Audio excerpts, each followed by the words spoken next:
ঢুকুৱা 3 মাহ পৰ হ'ল।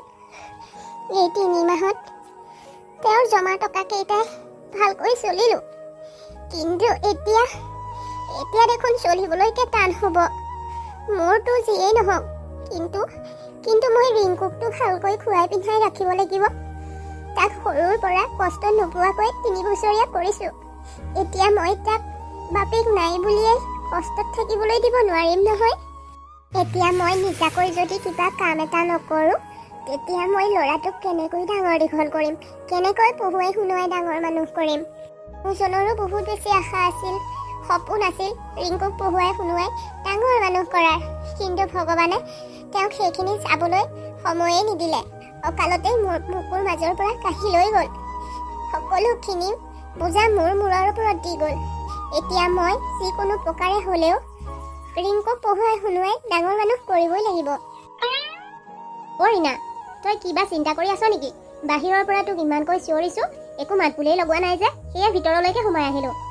বাইদেউ, তুমি আহিলে ভালেই হ'ল। মই তোমাৰ কথা ভাবিছিলোঁ এপাক তোমাৰ ওচৰলৈ যাম বুলি। এতিয়া তুমি আহিলা যেতিয়া ভালেই হ'ল। তয়ো মোৰ ওচৰলৈ যোৱাৰ কথা ভাবনে? কিন্তু কিয়নো মোৰ ওচৰলৈ যাম বুলি ভাবিছিলি কচোন? ক'ম বাৰু, আহাচোন প্ৰথমে বহি লোৱা আহি।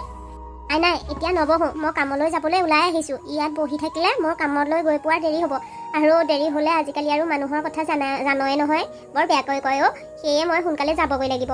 কচোন কি কথা আছে? বাইদেউ, আপুনি মোকো বাৰু কাম কৰিবলৈ মানুহ এঘৰ বিচাৰি দিব পাৰিব নেকি? মা, তই এইবোৰ কি কথা কৈছ? মানুহজন ঢুকুৱা আজি 3 মাহ হৈছেহে মাত্ৰ। এতিয়াহে তই আনৰ ঘৰত কাম কৰিবলৈ যোৱাৰ কথা চিন্তা কৰিলি যে? এতিয়া চিন্তা কৰিবলগীয়া পৰিস্থিতিত পৰাৰ বাবেহে বাইদেউ তোমাক মই কথাষাৰ কৈছোঁ। তুমিতো জানাই মোৰ মানুহজনে চাকৰি কৰিছিল যদিও তেওঁ কিমান মদাহী আছিল। মদতেই সকলো পইচা উৰুৱাই দিয়ে। জমা টকা বুলিবলৈ নায়েই। যিকেইটা আছিল এই 3 মাহ চলিলোঁ। এতিয়া বাকী থকা সময়খিনি চলিম কেনেকৈ? লোকৰ ঘৰত কাম কৰিয়ে চলিব লাগিব। মোৰ কথা যেন তেন, কিন্তু মই ল'ৰাটোকতো ভালকৈ পঢ়ুৱাই শুনাই মানুহ কৰিব লাগিব। সেইবাবে মই আনৰ ঘৰত কাম কৰিবলৈ যাবলৈকে ওলাইছোঁ আৰু। কথাটো নোহোৱা নহয় পিছে। বাৰু, মই কাম কৰা মানুহ ঘৰৰ ওচৰতে মানুহ এঘৰে কাম কৰা মানুহ এজনী বিচাৰি আছে। মই বাৰু আজি কথাটো সুধি আহিম। বাইদেউ, তুমি সুধিবলৈ একেবাৰে নাপাহৰিবা। হ'ব দে, মই সুধি আহিম। বাইদেউ। মাহী আহিলা? আহা বহাহি। শুনচোন, বহি নাথাকোঁ, সন্ধিয়া হ'ল নহয়। মা কামৰ পৰা অহা নাই নি বাৰু? মাৰ লগত মোৰ কথা এটা আছিল মানে। কামৰ পৰা আহিলে মাহী? কামৰ পৰা আহিয়ে মুখ হাত ধুবলৈ গৈছে। আহিব এতিয়া, ৰ'বা। বাইদেউ, মই তোমাৰ ওচৰলৈকে আহিছিলোঁ। তুমি কামৰ কথাটো পাতিলানে নাই তাৰে খবৰ এটা কৰোঁ বুলি। মই যাম বুলিয়ে ভাবিছিলোঁ। আহি ভৰি হাতকেইটা ধুই লৈছিলোঁ। তাৰপাছত তই আহিলিয়ে যেতিয়া ভালেই হ'ল। মই কামৰ কথাটো পাতি থৈ আহিলোঁ। তই যদি ইচ্ছা কৰ অহাকালিৰ পৰাই ওলাব পাৰিবি। মই অহাকালিৰ পৰাই যাম তেতিয়াহ'লে। মই সোনকালে ওলাই তোমাৰ ওচৰলৈ আহিম, তোমাৰ লগত একেলগে যাম। হ'ব, আহিবি। তাৰমানে মাহীও তোমাৰ লগত কাম কৰিবলৈ যাব নেকি? ৰঞ্জুন, মাহীৰেও বোলে কাইলৈৰ পৰা কাম কৰিবলৈ যাব।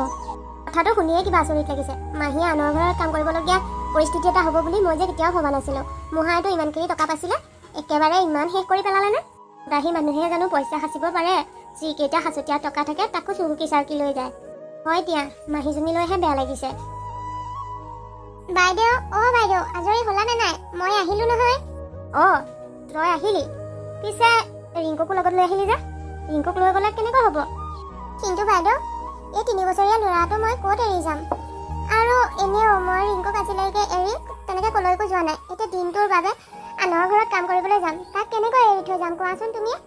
আৰু এটা কথা নহয়, আমাৰ ৰিংকু ইমানো দুষ্ট নহয়। তাক য'তে বহুৱাই থওঁ ত'তে বহি থাকে। আৰু তুমিতো দেখিছাই এই খিলনাটোকে লৈ সি কেনেকৈ গোটেই দিনৰ দিনটো খেলি থাকে। মই তাক কাম কৰা মানুহ ঘৰত বহুৱাই থৈ ভালকৈ কাম কৰি থাকিব পাৰিম। সেইটো কথা মইহে বুজি পাইছোঁ ৰীমা। কিন্তু চহৰীয়া মানুহবিলাকে এনেকৈ কাম কৰিবলৈ যাওঁতে লগত ল'ৰা ছোৱালী লৈ গ'লে একেবাৰে ভাল নাপায়। সেইবাবে কৈছোঁ, তই ৰিংকুক লৈ যাব নালাগে। এটা কামকে কৰ, আমাৰ ৰঞ্জুনৰ লগত ল'ৰাটোক ইয়াতে থৈ যা। তই কামৰ পৰা আহোঁতে লৈ যাব পাৰিবি। মাহী, মই দিনৰ দিনটো ঘৰত অকলেহে থাকোঁ। ৰিংকু মোৰ লগত থাকিলে মোৰো থাকি ভাল লাগিব। আৰু তুমি একেবাৰে চিন্তা নকৰিবা, তাক মই তুমি যত্ন লোৱাৰ দৰে ল'ম। কিন্তু সি মোৰ অবিহনে থাকিব পাৰিব জানো? নোৱাৰিলে কেনেকৈ হ'ব? হয়তো 2-এদিন সি তোক বিচাৰি আমনি কৰিব পাৰে, কিন্তু লাহে ধীৰে তাৰো অভ্যাস হৈ যাব। এতিয়া এনেকৈ কথা পাতি থাকিলে দেৰি হ'ব। ৰঞ্জন, যা ৰিংকুক ভিতৰলৈ লৈ যা। তই তাক ভালকৈ খেয়াল ৰাখিবি। ৰিংকু বেটা, আহা, আজি তুমিয়ে ময়ে খুব খেলিম। তেতিয়াহ'লে উপায় নাই আৰু, ৰিংকুক ইয়াতে থৈ যাব লাগিব। ৰঞ্জন, তুমি তাক ভালকৈ চকু দিবা দেই। আহি তুমি অকণমানো চিন্তা নকৰাকৈ কাম কৰিবলৈ যোৱা, মই আছোঁ তাক চাবলৈ। তই ল'ৰাটোক ৰুণজনক গতাই দে আৰু ব'ল যাওঁ, এনেকৈ ৰৈ থাকিলে দেৰি হ'ব নহয়, ইফালে তোৰ আজি প্ৰথম দিন। শুন ৰীমা, এইখন ঘৰলৈ কাম কৰিবলৈ তই সদায় এইটো সময়তে আহিবি, ইয়াতকৈ দেৰিকৈ নাহিবি। কিন্তু কেতিয়াবা যদি ইয়াতকৈ দেৰিকৈ আহিবলৈ পাৰ তেতিয়া আৰু গম পাবি সেইদিনাই তোৰ এইখন ঘৰত শেষ কাম কৰিব লগা দিন বুলি। আপুনি অকণমানো চিন্তাই নকৰিব, মই সদায় একেটা সময়তে আহিম, পাৰিলে অকণমান সোনকালেহে আহিবলৈ চেষ্টা কৰিম। আৰু শুন, কামবিলাক নিয়ৰ নিপালিকৈ কৰিবি, লেতেৰা পেতেৰা মই এইবিলাক একেবাৰে ভাল নাপাওঁ। মানুহজনীও অকণমান চাফ চিকুণ হৈ কাম কৰিবলৈ আহিবি। ইমান লেতেৰাকৈ কাম কৰা মানুহ যদি মই ৰখা বুলি মোৰ ছ'চাইটিত গম পায় মোক বৰ ইনচাল্ট কৰিব। হ'ব বাইদেউ। আৰু তোকতো মই পাকঘৰত ক'ত কি বস্তু আছে সকলোখিনি দেখাই দিলোঁ। এতিয়া যা, প্ৰথম তই মোৰ বাবে গাখীৰ চাহ একাপকে কৰি আনচোন, তইনো কেনেকুৱা চাহ বনাৱ তাকে খাই চাওঁ। হ'ব বাইদেউ, মই এতিয়াই আপোনাৰ বাবে চাহ কৰি আনিম। আৰু শুন, গাখীৰখিনি কিন্তু অকণমান ভালকৈ পাক কৰিবি। হ'ব বাইদেউ। ল'ৰাটোক অকলে এৰি থৈ আহিছোঁ। ৰুণজনে বা এতিয়া তাক ভালকৈ চকু কাণ দিছেনে নাই, দুষ্ট নকৰে, হ'লেও কিবা এটা মনটো দেখোন ভাল লগা নাই। তাক আজিলৈকে তেনেকৈ মই ক'তোৱে অকলে এৰি যোৱা নাই। আজিয়ে তাক মই প্ৰথমবাৰৰ বাবে এনেকৈ এৰি আহিছোঁ, তাকো গোটেই দিনটোৰ বাবে। ঘনে ঘনে মোৰ অকল ল'ৰাটোলৈকে মনত পৰি আছে। মই দেখোন কামত মনেই বহাব পৰা নাই। কি হ'ব বাৰু, ল'ৰাটোৰ লগতো লৈ আহিব নোৱাৰোঁ। মই গম পাইছোঁৱেই আজিয়ে মালিকনীজনী বৰ এটা ভাল নহয়। কেনেবাকৈ মই ৰিংকুক লৈ আহিলে মোক কামৰ পৰাই খেদি দিব, আৰু এইটো কাম মোৰ বাবে বহুত দৰকাৰী। মই কামটো হেৰুৱাব নোৱাৰোঁ। ইমা, এইদৰে পানীৰ টেপটো খুলি থৈ দিছ যে, শুনিছানে নাই মই কি কৰিছোঁ? অঁ বাইদেউ, বন্ধ কৰিছোঁ। তই মনোযোগ দি কাম কৰা নাই যে, এইদৰে মনোযোগ দি যদি কাম কৰিব নোৱাৰই তেতিয়াহ'লে আনৰ ঘৰত কাম কৰিবলৈ আহ কিয় হা? এইদৰে বস্তুবিলাক অবাবত খৰচ কৰি থাকিবলৈ তোক মই দিব নোৱাৰোঁ নহয়। ক্ষমা কৰিব বাইদেউ, আজিৰ পৰা এনেকুৱা ভুল নকৰোঁ মই। তই আজি আমাৰ ঘৰত প্ৰথম কাম কৰিবলৈ আহিছ, আজিৰ দিনটোতে তই ইমানখিনি বিশৃংখলা কৰিছ। আগলৈ তই কি কাম কৰিবি মই জানিছোঁ, আৰু এইদৰে হ'লে মই তোক কামৰ পৰা উলিয়াই দিবলৈ বাধ্য হ'ম। বাইদেউ এনেকুৱা নকৰিব, মই এনেকুৱা ভুল আৰু কেতিয়াও নকৰোঁ। কামবিলাক মই মনোযোগেৰে কৰিম, কিন্তু মোক কামৰ পৰা উলিয়াই নিদিব, কাৰণ এইটো কাম মোৰ বাবে বহুত দৰকাৰী। এই কামটো মই হেৰুৱাই দিলে মই ল'ৰাটোক ডাঙৰ দীঘল কৰিবলৈকে টান হৈ পৰিব। এইবাৰ প্ৰথম বুলি এৰি দিলোঁ বাৰু, কিন্তু ইয়াৰ পাছত যদি ভুল কৰ মই আকৌ এৰি নিদিওঁ। কথাষাৰ মনত ৰাখিবি, কামবিলাক মনোযোগেৰে কৰিবি। তহঁতৰ দৰে দুখীয়া মানুহে দামী দামী বস্তুৰ মূল্য কি বুজি পাবি? এইবিলাক বস্তু তহঁতে ব্যৱহাৰ কৰাহে নালাগে, ওচৰৰ পৰা চাগে ভালকৈ আগতে দেখাই পোৱা নাছিলি। গতিকে এতিয়াৰ পৰা কামবিলাক ভালকৈ কৰিবি। হ'ব বাইদেউ, এতিয়াৰ পৰা মই কামখিনি ভালদৰে কৰিম। মইহে বুজি পাইছোঁ, বুকুৰ আমঠুটো মই আনৰ হাতত গতাই থৈ পৰিস্থিতিত পৰি আনৰ ঘৰত কাম কৰিবলৈ আহিব লগা হৈছে। মই এইখন ঘৰৰ একো এটা কামতেই মন লগাব পৰা নাই। মাকৰ হৃদয়েহে জানে সন্তানক আঁতৰাই ৰখাৰ যন্ত্ৰণা কেনেকুৱা। যিয়েই নহওক, ৰিংকুৰ ভৱিষ্যতটো ভাল কৰিবৰ বাবে এইখিনি ত্যাগ সি কৰিবই লাগিব। মই লোকৰ ঘৰত মন পুতি কাম কৰিলেহে মোকো কাম কৰিবলৈ দিব, নহ'লে মোক খেদি দিব। গতিকে মই এতিয়াৰ পৰা কামবিলাক মনোযোগেৰে কৰিব লাগিব।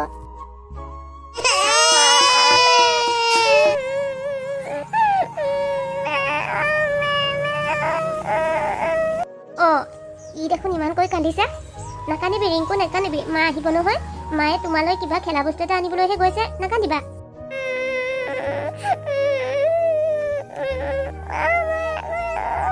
ৰিংকু ইমানকৈ কান্দিব নাপায় নহয়। ইমানকৈ কান্দে নেকি? আমাৰ ৰিংকু ভাল ল'ৰা, নাকান্দে নাকান্দে।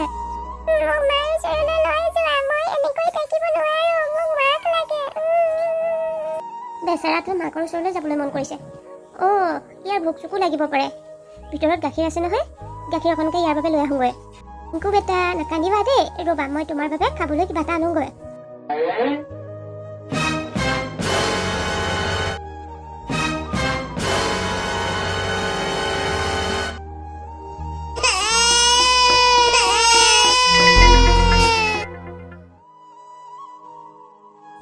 বাইদেউ শুনকচোন, বৰ ডাঙৰ কথা এটা হ'ল। কি হ'লনো? ইমান যে উধাটো খাই আহিছ, কচোন কি হ'ল? বাইদেউ ৰীমাই কিবা কাম কৰি আছে নেকি? কাম কৰি থাকিলেও তাইক মাতি দিয়কচোন, বৰ ডাঙৰ ঘটনা এটা হ'ল। কাম কৰি আছে, কাৰণ তাইক এইখন ঘৰত মই পইচা দি কাম কৰিবলৈহে ৰাখিছোঁ, আজাদীত বহি থাকিবলৈ ৰখা নাই নহয়। কি ঘটনা হ'ল মোকে কচোন। বাইদেউ, ৰীমাৰ 3 বছৰীয়া ল'ৰা এটা আছে নহয়, তাক আমাৰ ঘৰতে মোৰ ছোৱালীজনীৰ লগত থৈ আহিছিল। এতিয়া দেখোন ল'ৰাটো নাই, ছোৱালীজনীয়ে গোটেইখন বিচাৰিলে, ল'ৰাটো বিচাৰি পোৱা নাই। তাকে মই ৰীমাক খবৰটো দিয়াৰ লগতে তাইকো লৈ যাবলৈ আহিছোঁ। আমি ল'ৰাটোক বিচাৰি যাব লাগিব সোনকালে। অঁ, সেইটো কথা। কি ল'ৰাটো হেৰাই আছে, ওলাব নহয়? এতিয়া সেই বুলি তাইক মই আধা কাম কৰাকৈ ঘৰলৈ পঠিয়াই দিম নেকি? তাইক মই বিনা পইচাত এইখন ঘৰত ৰখা নাই নহয়, দস্তুমত পইচা দি ৰাখিছোঁ। গতিকে ঘৰখনৰ সম্পূৰ্ণ কাম হোৱাৰ পাছতহে তাই যাব পাৰিব। বাইদেউ, ইমান নিষ্ঠুৰ নহ'বচোন। আপুনিওতো এজনী মাক, সন্তান মাকৰ বাবে কিমান গুৰুত্বপূৰ্ণ আপুনি নাজানে নেকি? কেইটামান পইচা লছ হ'ব বুলি ভাবি আপুনি এনেকুৱা এটা নকৰিবলগীয়া কাম নকৰিব। তাইৰ ল'ৰা এটাই, তাইৰ বাবে জীৱনটো এতিয়া সি নোহোৱা হৈছে। সেই কথাটো যদি তাইক মই এতিয়াই নজনাওঁ বা আমি এতিয়াই বিচাৰি নাযাওঁ, ল'ৰাটো যদি কিবা এটা নঘটিবলগীয়া ঘটে, তেতিয়া কি হ'ব? বাইদেউ, কি হ'ল? মোৰ ৰিংকুৰ কি হ'ল? তই বাহিৰলৈ ওলাই আহিলি, ভালেই হ'ল। ৰিংকু ঘৰৰ পৰাই নোহোৱা হৈছে। ৰুণজুনে গোটেইখন বিচাৰিলে, ক'তো পোৱা নাই। সেইবাবে তাই দৌৰি দৌৰি আহি মোক খবৰ দিলেহি, আৰু মই লগালগ তোৰ ওচৰলৈ আহিছোঁ। বলচোন যাওঁ, দুয়োজনীয়ে ল'ৰাটোক বিচাৰি যাওঁগৈ। সেইবোৰ কি কৈছা বাইদেউ তুমি? তোমাৰ ছোৱালী ৰুণজুনৰ ওচৰতহে থৈ আহিছিলোঁ। তাই যদি ল'ৰাটোক চকু কাণ দিবই নোৱাৰে, তেতিয়াহ'লে ৰাখিছিল কিয়?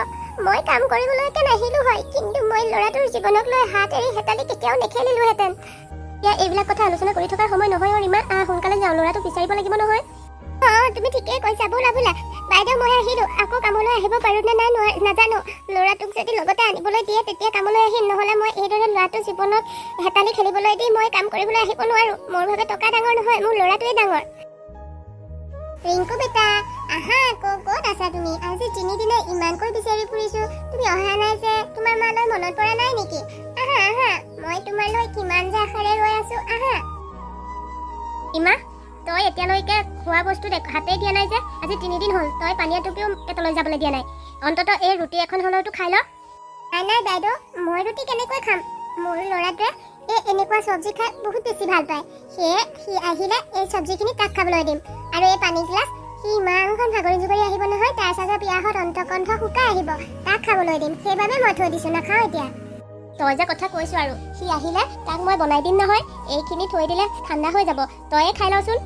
তুমি এইবোৰ কি কৈছা বাইদেউ? ৰিংকু আহিছে নহয়, এইটো আহিছে। আহা ৰিংকু, আহা। মই তোমাৰ বাবে তুমি ভাল পোৱা চব্জি আৰু থৈ দিছোঁ, ৰুটি থৈ দিছোঁ। আৰু তোমাৰ চাগে ইমান দিনে ঘূৰি ঘূৰি পিয়াহ লাগি আহিছে। আহা, পানী অকণ খাই থয়। আহি যোৱা মোৰ ৰিংকু বেটা, আহা। তোমাৰ মা ৰৈ আছে নহয় তোমাৰ বাবে। আহা আহা। অ' ৰিংকু, কিয় নাহা বাৰু? আহাচোন। বেচেৰীজনীয়ে ল'ৰাটোৰ কথা দিনে ৰাতিয়ে চিন্তা কৰোঁতে কৰোঁতে মানসিক ভাৰসাম্য হেৰুৱাই পেলাইছে। কি যে হ'ব আৰু।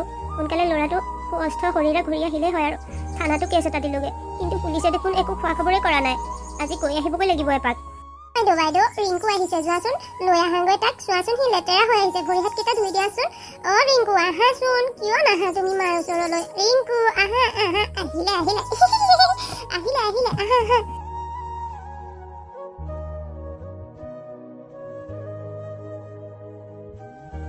ৰিংকু, আহা না। কিমান আৰু লুকাই চুৰ কৰি থাকানো? তোমাৰ মাজনীলৈ মনত পৰা নাই নেকি? চোৱাচোন, মই তোমালৈ কিমান আশাৰে ৰৈ আছোঁ। আহা আহা। অ' ৰিংকু, আহা। মই তুমি ভাল পোৱা ভাল ভাল চব্জি বনাই খুৱাম নহয়, আহা। মাহীয়ে নকবি আৰু ৰুণজুন। মাহীৰৰ দিনে দিনে বেয়াৰ ফালেহে গতি কৰি আছে। তাই অকল ল'ৰাটোৰ কথাকেই ভাবি থাকে। আজি 25টা বছৰে তাই এটা পলু ল'ৰাটোক পাহৰিবই খোজা নাই। আৰু কেনেকৈনো বাৰু পাহৰে কচোন? মই তাইৰ অৱস্থাটো দেখি আৰু সহ্য কৰিব নোৱাৰা হৈছোঁ। যিমান বুজাওঁ, এই 25টা বছৰে সি যদি ক'ৰবাত থাকিলে হয়, নিশ্চয় আহিলহেঁতেন। ভগৱানেহে জানে ল'ৰাটোৰ লগত কি হ'ল। আমিতো একো সূত্ৰই নাপালোঁ। আৰু পুলিচবোৰ এনেই আছে, ল'ৰাটোক বিচাৰি দিব নোৱাৰিলে। কথাবোৰ শুনি বেয়াই লাগিছে মনটো। বাৰু চিন্তা নকৰিব, মই আজিলৈকে যিকেইটা কেছত হাত দিছোঁ, গোটেইকেইটা ভাল হৈছে। এইটোও মই যিমান পাৰোঁ চেষ্টা কৰি চাম। কিন্তু তেখেতৰ কথাখিনি শুনি মোৰ এনেকুৱা লাগিছে, তেখেতক ভাল হ'বলৈ অলপমান সময় লাগিব, হয়তো এবছৰো লাগি যাব পাৰে। চিন্তা কৰিব নালাগে, মই তেখেতক ফ্ৰীতে চিকিৎসা কৰি দিম। কিন্তু এটা কথা, তেখেতক মোৰ লগতে ৰাখিব লাগিব। মানে আপোনালোকে বিচাৰিলে মোৰ ঘৰতে ৰাখিব পাৰিব। আমাৰ ঘৰত থাকিলে একো কষ্ট নাপায়। তেখেতক মই দেখা পাই থাকিলে মই অলপ সোনকালে ভাল কৰি দিব পাৰিম। এতিয়া আপোনালোকে বা কি কয়? আমিনো কি ক'ম, মাত্ৰ তাই ভাল হ'ব লাগে। ল'ৰাটো তাইৰ বুকৰ পৰা হেৰাই যোৱাৰ পাছৰে পৰা তাই একেবাৰে ভাগি পৰিলে। তাই ভাল হ'লেহে আমি শান্তি পাম। আচলতে মাহীৰ এইটো অৱস্থাৰ বাবে মোকেই দুখী যেন লাগে। মোৰ বাবে সেইদিনা ৰিংকু নোহোৱা হৈছিল আৰু ৰিংকু হেৰুৱাৰ বাবে মাহী এইদৰে পাগল হৈ পৰিলে। দুখ কৰিব নালাগে আৰু চিন্তাও কৰিব নালাগে। মই তেখেতক ভাল কৰি দিব পাৰিম। মাত্ৰ আপোনালোকে যিমান পাৰে সোনকালে আমাৰ ঘৰত তেখেতক থোৱাটো ব্যৱস্থা কৰক। আৰু আমি তেতিয়াহ'লে তাইক আজিয়ে লৈ আহিম। আজিয়ে আনিলে আপোনাৰ কিবা অসুবিধা হ'ব নেকি? অসুবিধানো কি হ'ব? একো অসুবিধা নহয়। চিন্তা কৰিব নালাগে মোৰ কিবা অসুবিধা হ'ব বুলি। আজিয়ে লৈ আহিব পাৰিলেতো ভালেই হ'ব। আপোনালোকে আজিয়ে লৈ আহিব তেখেতক। নে আইতাক মই কিবা ভুল কৈছোঁ? নাই, তুমিনো আৰু ভুল ক'ব পাৰানে? আপোনালোকে ইয়াৰ কথা মতে আজিয়ে তেখেতক লৈ আহিব। চিন্তা নকৰিব, ময়ো আছোঁ নহয়। আপোনালোকক কি বুলি যে ধন্যবাদ দিম। আমাৰ দৰে দুখীয়া নিচলা মানুহক সহায় কৰিবলৈ কোনো মানুহেই আগবাঢ়ি নাহে। আপোনালোকে যে আকৌ আগবাঢ়ি আহিছে তাৰ বাবে আপোনালোকৰ হৈ মই ভগৱানৰ ওচৰত প্ৰাৰ্থনা কৰিম আপোনালোকক যাতে আৰু সুখৰ জীৱন দিয়ে। হ'ব দিয়ক। ৰুণজুনৰো মানুহজনে ইয়াতেই কাম কৰে। বহুত বছৰৰ পৰা সি ইয়াত কৰি আছে। সি আমাৰ ঘৰৰ ল'ৰা দৰেই হ'ল। এতিয়া তাৰ ৰিলেটিভৰ মানুহ যেতিয়া আপোনালোকো আমাৰ ঘৰৰ নিচিনাই। আপোনালোকে সোনকালে লৈ আহকগৈ, যাওক। ঠিক আছে, আমি তেতিয়াহ'লে গৈ থাকোঁ। মাহীক লৈ আবেলিকৈ আহিম আকৌ। যাওক। বাবা, মই এইবোৰ ভাল পোৱা নাই। এই মানুহজনীকনো কিয় ঘৰতে ৰাখিব লাগে? তই এইজনীক চিকিৎসা কৰি ভাল কৰি দিলে পইচাও নাপা আৰু মানুহৰ পৰা প্ৰশংসাও নাপা। এনেই মিছাই এনেই কষ্ট কৰিব লাগে কিয় হা? বাদ দে নালাগে আৰু। আইতা, তুমি আজি হঠাতে এইষাৰ কথা কিয় ক'লা? ইমান দিনে মই মানুহৰ পৰা বহুত প্ৰশংসাও পালোঁ আৰু টকা পইচাও গোটালোঁ। এতিয়া এই মানুহগৰাকীক কিয় নাজানো মোৰ কিবা এটা আপোন যেন লাগিছে। সেইবাবে মই মানুহগৰাকীক একেবাৰে বিনা মূল্যে সম্পূৰ্ণ সুস্থ কৰি দিব বিচাৰোঁ। মোৰ মৰমৰ নাতিটোক কোনোবাই নিজৰ পিতেক বুলি ভাবিলে মই বৰ কষ্ট পাওঁ। তাতে এই পাগলীজনীয়ে তোক তাৰ পুতেক বুলি ভাবিছে। মই কেনেকৈ সহ্য কৰোঁ কচোন? এইবোৰ নালাগে। যোৱা মানুহ তোলৈ পঠাই দে। তই এজনীক চিকিৎসা কৰিব নালাগে। আইতা, ভালেই হ'ল এইষাৰ কথা তুমি মনত পেলালা। মই তোমাক কথা এষাৰ সুধিম বুলি ভাবিয়ে আছিলোঁ। আইতা, এই মানুহগৰাকীয়ে কৈছে মোৰ ৰুমত থকা হাতীটোৰ তলতো বোলে তেখেতৰ পুতেক ৰিংকুৰ আৰু তেখেতৰ পুতেক ৰিংকুৱে সেই হাতীটোৰ লগত যেনেকৈ খেলাৰ কথা কৈছে, ময়োচোন সৰুতে তেনেকৈ খেলাই মনত পৰে। তাতকৈও আৰু এটা কথা, মানুহগৰাকীৰ পুতেক ৰিংকুৱে যিখিনি কৰাৰ কথা মোৰ আগত কয়, মোৰো যেন এনেকুৱা লাগে ময়ো সৰুতে তেনেকৈ আছিলোঁ আইতা। আৰু সেই মানুহগৰাকীৰ পুতেকৰ শৈশৱৰ লগত মোৰ শৈশৱটো একেই কেনেকৈ হ'ব পাৰে? কি যে কথাবোৰ সুধিছা আৰু? সেই পাগলী মানুহজনীয়ে জাহা তাহা কথা ক'ব পাৰে। তাই কোৱা সকলোখিনি কথাই যে সঁচা তাৰ কি প্ৰমাণ আছে? এনেই গাইছে চাগৈ। আইতা, প্ৰথমে ময়ো তেনেকৈ ভাবিছিলোঁ পাগল মানুহ জাহা তাহা ক'ব পাৰে। কিন্তু তেখেতৰ কথাবোৰ শুনি তেতিয়া মোৰো সঁচা যেন লগা হ'ল। আইতা, মোৰ মনটোৱে কৈছে এই কথাবোৰৰ মাজত আৰু মোৰ শৈশৱটোৰ মাজত কিবা এটা নিশ্চয় ৰহস্য লুকাই আছে। তুমি মোৰ পৰা বাৰু কিবা কথা লুকুৱাইছা নেকি? কিবা যদি লুকুৱাইছা কোৱাচোন প্লিজ। মোক অন্ধকাৰত নাৰাখিবা আৰু। মই তোমাক কৈছোঁনে, এই মানুহজনী ইয়াত ৰাখিলে বহুত বেমেজালিৰ সৃষ্টি হ'ব। মানুহজনীয়ে যিকোনো কথাই কৈ যাব আৰু তুমি লাহে লাহে সঁচা বুলি ভাবিবলৈ ল'বা। সেয়ে মানুহজনী যোৱা মানুহ তলৈ পঠাই দিয়া। নাই আইতা, এতিয়া আৰু মই সেইটো ভুল কৰিব নোৱাৰোঁ। ভাবিছিলোঁ মানুহগৰাকীক চিকিৎসা কৰিবলৈ বহুত দিন লাগিব, প্ৰায় এবছৰমানেই লাগিব বুলি ভাবিছিলোঁ। কিন্তু এতিয়া মানুহজনী বৰ সোনকালে সুস্থ হৈছে আৰু বেছি দিন নালাগিব। খুব কম দিনৰ ভিতৰত তেখেত সুস্থ হৈ পৰিব। আৰু এটা কথা কি জানা আইতা, মানুহগৰাকীক কিয় নাজানো মোৰ বহুত বেছি আপোন যেন লাগে। ইমান দিনে মানসিক ৰোগীৰ লগতে কাম কৰি আহিলোঁ, কিন্তু এই মানুহগৰাকীৰ ওচৰলৈ গ'লে মোৰ যিটো অনুভৱ হয় আজিলৈকে কাৰো ওচৰত তেনেকুৱা অনুভৱ মোৰ হোৱা নাই। মোৰ মানুহজনী কিবা নিজৰ মাৰ দৰে লাগে আইতা। জানো, যি ভাল লেখা কৰা আৰু, মই আৰু একো নকওঁ। আপোনালোকে খবৰ দিলে ভালেই হ'ল। মই ৰীমা ভাল হৈছে বুলি শুনিছোঁ। নিবলৈ আহিবলৈহে গাটো ভাল নাছিল, সেয়ে অহা নাছিলোঁ। আজি আপুনি খবৰ দিয়াৰ বাবে গাটো বেয়া যদিও গুচি আহিলোঁ। মই ৰীমাক নিবৰ বাবে আপোনালৈ খবৰ দিয়া নাছিলোঁ। মোৰ এটা গোপন ৰহস্য কথা জনাবৰ বাবেহে আপোনাক ইয়ালৈ মাতিছিলোঁ। এটা কথা বুজা নাই, আপোনাৰ গোপন ৰহস্যৰ কথা মই কিয় জানিব লাগে? কাৰণ মোৰ অতীতৰ কিছুমান কথাৰ লগত আপোনালোকৰ ৰীমাও জড়িত হৈ আছে। এতিয়া তাই সম্পূৰ্ণ সুস্থ হ'বলৈ গৈ আছে। গতিকে কথাখিনি মই এতিয়াই কৈ দিয়াটোৱেই ভাল হ'ব বুলি ভাবিছোঁ। কওকচোন তেতিয়াহ'লে এনেনো কি ৰহস্য কথা আছে? বাবাতো তুমি মোক সুধি থাকা নহয় তোমাৰ 3 বছৰৰ আগৰ সৰুকালৰ ফটো কিয় মোৰ ওচৰত নাই বুলি। কাৰণ তেতিয়া মই তোমাক লগেই পোৱা নাছিলোঁ। কি কৈছা এতিয়া? সৰুতে মোক লগ পোৱা নাছিলা মানে? মই তোমাৰ সঁচাকৈ নাতি নহয় নেকি? হয় বাবা, তুমি মোৰ নিজৰ নাতি নহয়। আজিৰ পৰা 25 বছৰ আগতে যেতিয়া তোমাৰ বয়স প্ৰায় 3মান বছৰ হৈছিল, তুমি ৰাস্তাত বেহুচ হৈ পৰি আছিলা আৰু মই সেইফালেদি আহোঁতে তোমাক পাই তাৰ পৰা তুলি আনিছিলোঁ। তাৰ পৰা তুলি আনি তোমাক মই নিজৰ নাতিৰ দৰে তুলি তালি ডাঙৰ দীঘল কৰিলোঁ, পঢ়ুৱাই শুনাই এইখিনি পোৱালোঁ আৰু এটা নাতি হিচাপে যিখিনি আশা কৰিছিলোঁ মই সকলোখিনি তোমাৰ পৰা পাইছোঁ। সেইবাবে এই কথাটো তোমাক কোনোদিন জনাম বুলি মই ভবা নাছিলোঁ। আৰু ৰীণাৰ ধৰণ কৰণ তাইৰ সন্তানৰ কথাবোৰ শুনি মই তেতিয়াই জানিছিলোঁ সেই সন্তানটো আন কোনো নহয়, তাই হেৰাই যোৱা ৰিংকুটো তুমিয়ে হয়। তাৰ মানে সেইগৰাকী মোৰ মা। আইতা, তুমি যদি আগতে সেইটো কথা জানিছিলা, মোৰ পৰা ইমান দিনে কিয় লুকুৱাই ৰাখিলা? লুকুৱাই ৰাখিলোঁ মানে মই তোক এইবোৰ কথা জানিবলৈ নিদিওঁ বুলিয়ে ভাবিছিলোঁ। সেইবাবে মানুহগৰাকীক ঘৰলৈ পঠিয়াই দিয়াৰ কথা মই তোক বাৰে প্ৰতি কৈ থাকিছিলোঁ।